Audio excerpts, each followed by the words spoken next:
Pemerintah negara Malaysia. Kalian DPR nggak malu lihat video ini?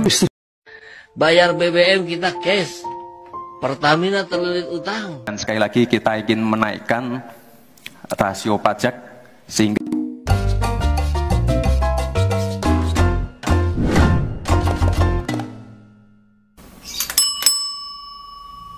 Assalamualaikum warahmatullahi wabarakatuh. Berjumpa kembali dengan Romlia Pratama. Teman-teman sahabatku semuanya, gimana kabar kalian? Mudah-mudahan kalian semuanya baik-baik saja beserta keluarganya di sana. Teman-teman sahabatku, buat kalian yang baru gabung, yang baru nonton video ini, silahkan di subscribe dulu, di like dan di komen guys. Buat teman-teman sahabatku yang udah mendukung support channel ini, terima kasih. Mudah-mudahan kalian semuanya diberikan keberkahan umur, keberkahan rezeki, dimudahkan segala urusannya, baik urusan dunia maupun urusan akhirat. Amin ya rabbal alamin. Teman-teman sahabatku semuanya, seperti biasa guys, kita akan nge-reaction beberapa video yang lagi viral. Seperti apa videonya? Ini dia guys. Ini dia guys. Pemerintah negara Malaysia akan memberi hukuman bagi pria muslim yang tidak melaksanakan sholat Jumat tanpa alasan yang sah dan masuk akal. Berdasarkan Undang-Undang Pidana Syariah, pelanggar bisa dihukum penjara hingga 2 tahun, serta denda hingga Rp3.000 Malaysia atau sekitar 11 juta rupiah. Aturan baru ini berlaku setiap pria muslim yang melewatkan sholat Jumat meskipun hanya sekali, akan dianggap melanggar hukum sesuai Undang-Undang Negara Malaysia. Apa jadinya kalau peraturan ini diterapkan di negara kita? Mungkin tabungan negara akan berlimpah ruah, sebab di Indonesia sangat banyak yang tidak menunaikan ibadah sholat Jumat. Beruntung kita masih tinggal di negara Indonesia. Kalau tidak sholat Jumat tidak ada yang peduli, karena dosa ditanggung sendiri. Gimana menurut kalian guys? Tulis di kolom komentar. Bahaya ini kalau di tempat kita ada peraturan kayak gini guys. Cepet kaya negara kita guys. Nggak bahaya sih. Harusnya bisa ya. Bisa ya, di negara kita itu ada aturan yang mengatur seperti ini gitu. Terus ada dendanya sampai 10 juta seperti di Malaysia gitu ya. Cepet kaya negara kita guys. Mau dapat berapa juta, berapa triliun tiap tahun, tiap hari Jumat. Soalnya banyak yang nggak sholat Jumat guys. Masjid kosong.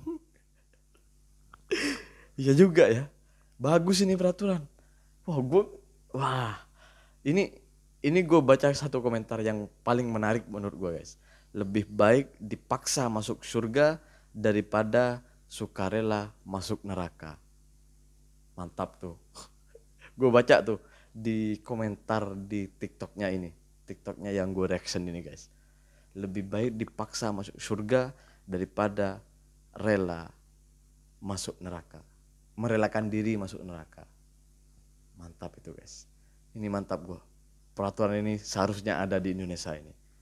Seharusnya ada di Indonesia ini. Bagus nih Malaysia. Padahal orang-orang Malaysia itu apa ya? Mungkin diantaranya sedikit lah ya yang nggak sholat Jumat. Mungkin hanya berapa persen, 1%-nya mungkin ya. Kalau di sini guys, mungkin lebih dari separuh persennya.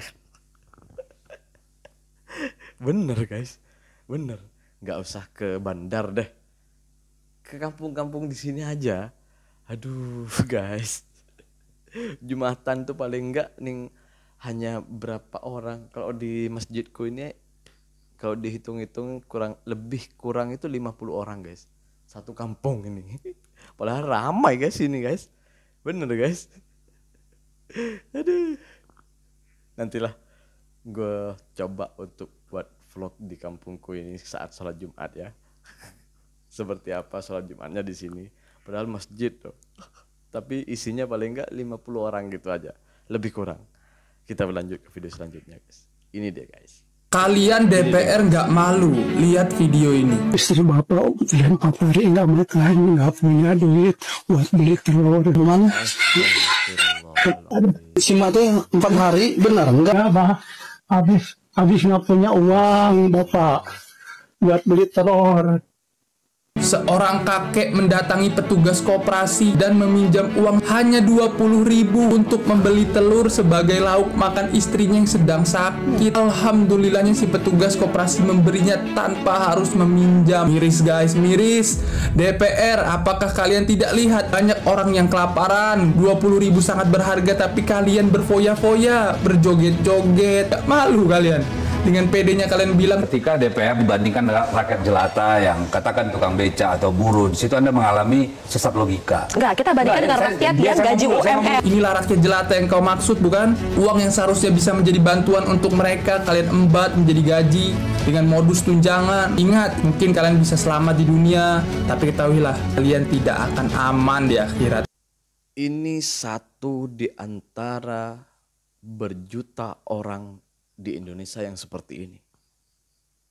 Tapi wakil kita yang duduk di sana, di parlemen sana, malah sibuk menaikkan gajinya sendiri. Bayangkan. Sibuk menaikkan gajinya sendiri. Padahal masih banyak rakyatnya, berjuta-juta rakyat yang semacam ini. Mereka seakan-akan terdiam, buta, tuli telinganya. Otaknya kosong, tidak pernah mikir ke situ. Yang dulunya bersumpah demi Allah akan bekerja untuk rakyat dan bangsa ini. Tapi nyatanya omong kosong semuanya. Astagfirullahaladzim. 4 hari guys. 4 hari keluarga ini gak makan. Nasib baik ada orang yang rela membantunya. Awalnya sih bapak ini mau meminjam uang kepada koperasi. 20.000 guys.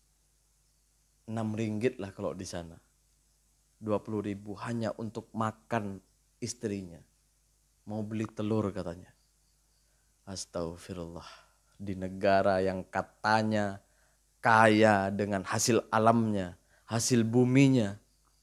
Tapi masih ada manusia yang tidak bisa makan di dalamnya. Seperti nggak masuk akal guys. Seperti nggak masuk di logika kita. Kadang gue ketawa ketika ada orang bilang bahwa Indonesia sudah maju. Bukan maju, tapi belum merdeka. Itu yang lebih baik. Kita berlanjut ke video selanjutnya. Ini dia guys. Ini dia guys. Bayar BBM kita cash. Pertamina terlilit utang. Ratusan triliun. Beli gas kita cash. PGN-nya bangkrut lalu dijual ke Singapura. Naik kereta kita bayar cash. PT KAI terlilit utang. Langganan air PDAM tepat waktu PDAM-nya bangkrut. Beli pupuk cash Pusri bangkrut. Beli semen cash PT Semen Indonesia bangkrut. Beli beras cash petani tetap miskin. Beli ikan cash nelayan tetap miskin. Bayar asuransi tepat waktu asuransi Bumi Putra dan Jiwasrayanya bangkrut. Bayar tiket Garuda mahal Garudanya mau bangkrut. Bayar pajak rajin APBN-nya jebol. Denda pajak juga dibayar APBN-nya malah defisit. Beli pulsa telepon cash Telkomnya bangkrut. Eto selalu diisi BPJS terlilit utang. Bayar uang haji lunas jemaah nggak bisa berangkat. Rakyat susah dan menderita saat pandemi. Harta pejabatnya malah naik berkali-kali lipat. Rakyat bunuh-bunuhan rebut sejengkal tanah. BPN obral jualan hektar. Pening nggak jadi warga Konoha guys? Warga Indonesia ini pening nggak? Pening guys. serba bingung, serba pening kepala guys. Kenapa macam itu? Ya kita apa-apa itu bayar cash. Tapi nyatanya bangkrut, punya hutang. Kita beli minyak petrol, selalunya cash selalunya. Pertaminanya punya hutang guys, bangkrut, rugi. Gimana coba? Kita beli apa-apa itu selalu cash. Rakyatnya dipajakin. Beli apapun dipajakin. Masih aja bangkrut, masih aja rugi. Masih aja ngutang. Pening kan? Coba kalian pikir. Coba, come on guys. Kita sama-sama berpikir. Aduh guys. Pening kan? Pening guys. Jadi warga Indonesia itu selalu pening. Belum lagi untuk makan sehari-harinya. Aduh.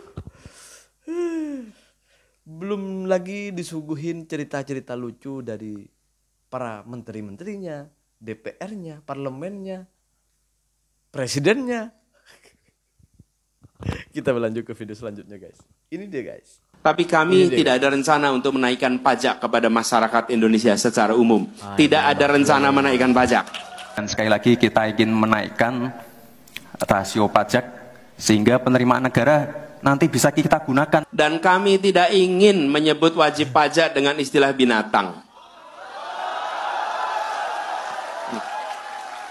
Bukan, ini orang-orang yang bekerja untuk kemajuan. Mana suara? Memang ada yang nyebut ya? Pak Prabowo. Nah itu, sebenarnya pertanyaan saya, emang ada bang yang nyebut? Kita ini tidak ingin berburu di dalam kebun binatang. Kita ingin memperluas kebun binatangnya. Nih ya, buat orang-orang yang dulunya milih Prabowo dengan Gibran, ya, mendingan gak usah ikut demo tanggal 25. Gak usah ikut tunjuk perasaan tanggal 25 ya. Kan kalian juga yang milih. Kan kalian maunya naik pajak. Ya udah, gak usah ikut-ikutan ya. Gak usah ikut-ikutan kritik, diem aja ya. Orang kalian yang milih kok. Kalau gue mah bebas. Gue tuh sampai sekarang oposisi. Karena gue gak milih Prabowo itu hari guys. Jadi wajar kalau gue tuh mengkritik pemerintahan ini sekarang. Karena kerjanya gak bener emang. Kalau kalian kan yang ngedukung. Jadi gak usah ikut-ikutan. Biarkan aja udah. Nikmati aja pajak yang naik itu ya. Orang kalian kok yang nyoblos mereka, yang milih mereka. Itu kan yang dimau kalian. Pajak naik, itu apa-apa naik ya. Nikmati sekarang ya.